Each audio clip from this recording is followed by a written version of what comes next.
Good morning, everybody. Ma Terry here, along with our fabulous co-star, Miss Lucy. Miss Lucy, how you doing, huh?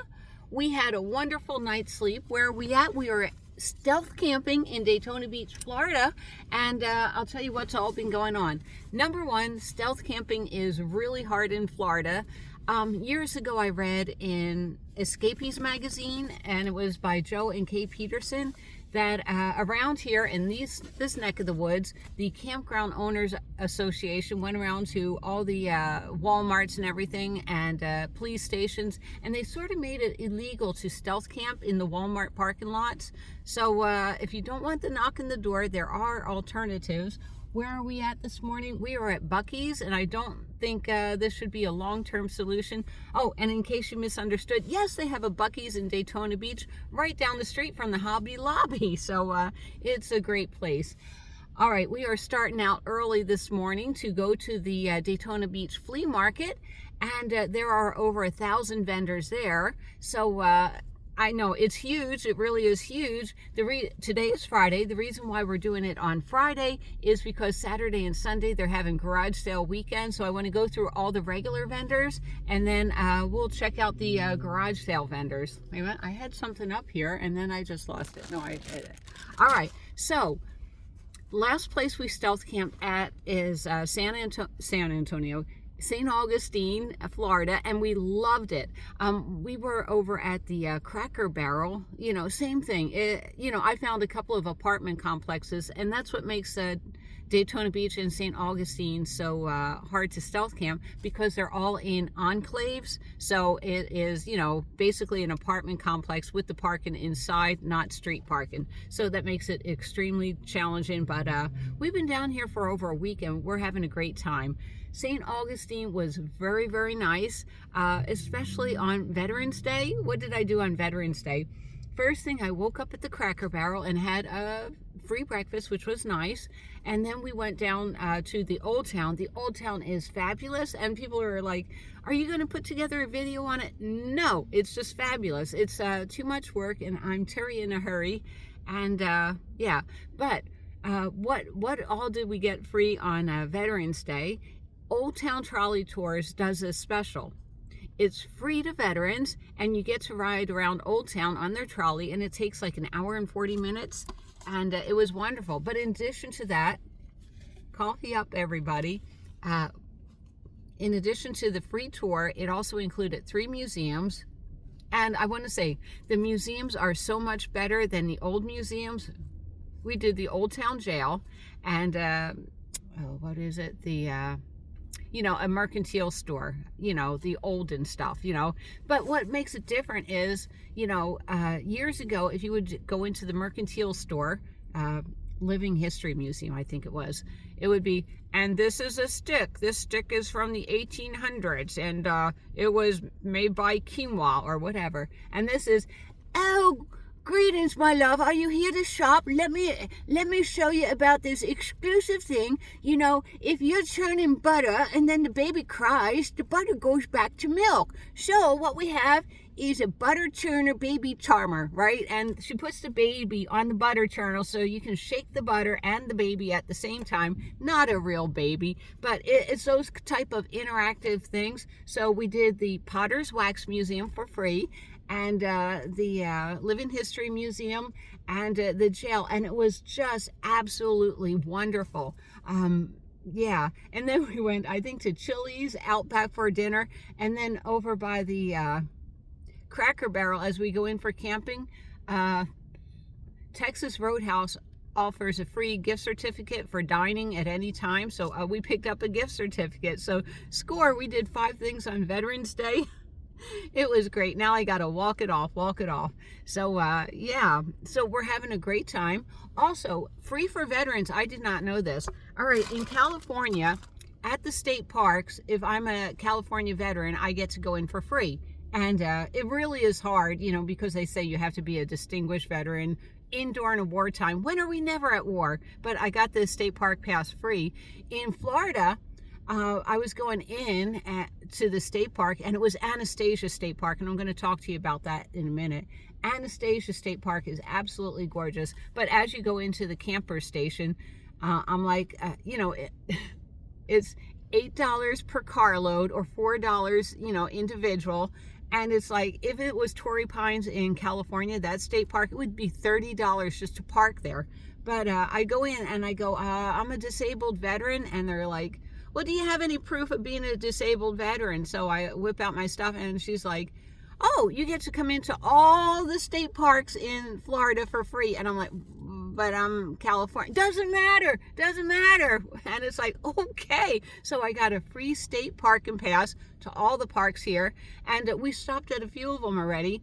I've been day camping over at Anastasia State Park just to catch up on solar power and cooking and everything because I want to eat a little bit healthier. This morning, Buc-ee's, it's not fair. I ate another whole beef burrito, but in my defense, I did not eat dinner last night. Yeah, it's it's kind of hard. A lot of their state parks closes at 5 o'clock once it's sundown, so maybe 5:45. So that's not enough time for me to cook dinner and clean up dishes and everything, but yeah. So today's the whole weekend is going to be the Daytona Beach swap meet. I can't wait to go shopping there. My dad and mom and my sister and brother, my sister and her husband used to live down here in Daytona Beach, and my mom and dad lived at Ponce Inlet. So I may explore that area a little bit. I am getting an earful from the residents that they're tired of all of us people escaping from expensive, like a lot of the property in San Diego, if you have a house, it's $1 million house, or even up north, New Jersey, it's a $500,000 house, and you come down here and it's affordable, except for when it's not getting to be affordable anymore. So they're really getting a little upset about that. So, yeah. Oh, one thing about this Buc-ee's, and the funny thing is, they do have the dog area, so you can take your dogs out for a stretch, but one of these dog areas, they have please watch your dog. It's a little swampy and we have alligators. So, Miss Lucy, you're going to take your chances, aren't you? Anyhow, I'm so glad that I did this. What does this mean to me? And this is what I mean, Andrea. I love you, Andrea. I do. I was terrified about coming here to Florida. I've never been this far south. Like I'm doing Northern California. I'll do that again. Never been this far south. It's like I'm breaking out of my bird. I used to be a little bird in a bird cage. And, the thing is, if you imprison a bird for like 10 years, they're afraid to step out of the cage. Well, that's how it was with me and my ex-husband. And, even it was so terrifying. I remember it was like 7 years ago, the first time I went to all the way to San Diego. I had a mission I was on. It was terrifying, but is this terrifying? You bet it is. Conquering new ground? You bet, especially when Florida makes it so hard for a stealth camper. Now, I know there's a lot of, not state parks, Florida has a lot of wildlife land management that I could be on, and I'm going to check into that, but I only have like a week here. I think I'm out of this area by November 19th. Today is November 14th, I believe, or 13th. And then I head up to New Orleans. I hope, Bo, you have time for me, and whoever wants to visit with me. Then I make a bum's rush out to Caton, where is it, Sierra Vista area? Yeah, so that'll be fun. But overall, this has been groundbreaking for me. And I have a little health secret. Oh, this... This is not a health secret.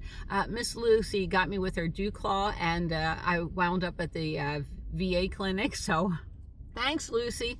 I am going to go down to Patrick Air Force Base. I think it's Patrick, near Cape Canaveral. I'll check into that. I'm going to take a shower. Maybe I'll tent camp for the night. I'm not sure. And then we'll head out of Florida.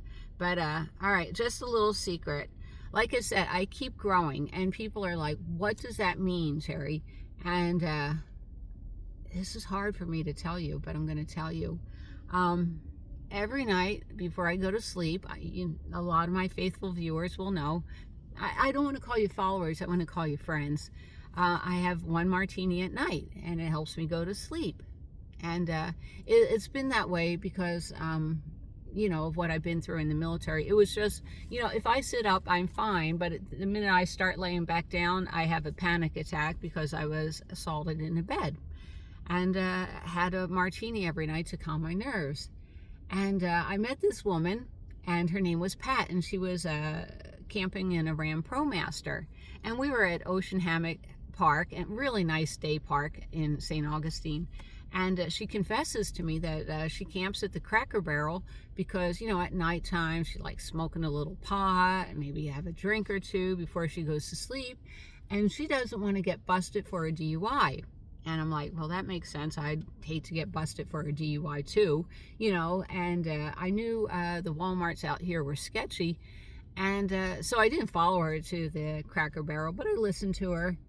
And I said to myself, you know what? There is a possibility in the future. What if somebody knocks at my door and I have to move my campsite? I'm going to get busted. So at the Cracker Barrel, I'm like, I don't know what happens if I stop drinking. Am I going to start convulsing or whatever? And I said, no, I'm going to not drink tonight. And I survived it. I didn't convulse or anything. And it's like, wow, day one of sobriety. And then I said, well, I'm down here at Anastasia State Park. Where am I going to camp tonight? And it's like, Cracker Barrel was offering me a nice, safe place. And it's like, let's see how well it goes tonight. Can I not drink tonight? And I'm doing this weird thing. I listen to self-hypnosis at nighttime, but also I still do my, you know, I'm going to have a couple of chips and everything. I started counting 1001, 1002, 1003, 1004. And by the time I get up to 1010, I'm not Terry in a hurry for a reason. I am so bored out of my freaking mind. So I'm pretty sure I didn't skip my ritual of eating chips and watching my favorite TV shows, which really relaxes me. And then last night was day 7 of sobriety. So I'm so proud of myself. And I know if I did it once and I did it 7 times, there's going to be an 8th time and a 9th time. And it seems like my little crutch I don't need anymore. So I just thought I'd share some really good news with you. And Miss Lucy's staring at her tummy. I don't know why you're staring at your tummy. Come here, Miss Lucy. So, yeah. And I think that's pretty cool. And me, I look at it like, you know, that's 300 calories a night that I'm giving up. And in 1 week or 10 days, that's a pound, right? A pound of that I don't have to worry about working off constantly. So I'm pretty happy. Oh, Miss Lucy. Yeah, you my buddy? Yeah. So I just thought it was odd. It's just one day. Oh,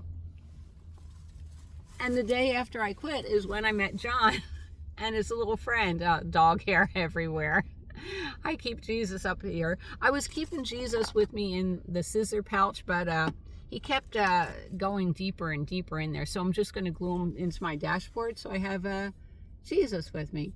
Anyhow, not preaching or anything. Believe in what you want. But I believe in God and pray to him for his strength. Anyhow, always, always, always coffee up. Oh, wait, I wanted to show you my bracelets. Oh, my God. I'm sorry for keeping you on the phone so long. Like I said, it's funny. YouTube, I'm getting diluted. I mean, I did 10 things I love about Buc-ee's. Usually when I do 10 things, I get like 300 views, and it's like 57 views. Are you kidding me? But I'm getting so diluted with AI, and I don't care. I have my friends, and that's all I care about. So I've been working on this style, this design of bracelet. I'm going to hold that really nice for you. There you go. I hope you like the colors. I've given up on Dollar Tree beads because none of them are the same size. They're not put together well. This one I like. This is what I call a little pill bead. And I'm getting these beads over at Hobby Lobby. I like it, the little thicker pill bead. So that was one I liked. And I've been playing with, like I said, that design a lot. And see, this is one from the beads from Dollar Tree I'm not really happy with. Let me show you a few more that oh my gosh, I love, love, love this one. I don't know. The black and white beads remind me of a cow print texture. What does that mean to you? Does it remind you of a cow print texture? I sort of really like it. And let me see if I have any more favorites in here. Show us the ugly ones, Terry, too. But been doing a lot of the cow prints. I like that. And then I started doing this one, and I love, love, love this color. Oh my gosh, to me, it's a hot color. I really love it. What do you guys think? Anyhow, I hope to see you down the road. Bye, everyone.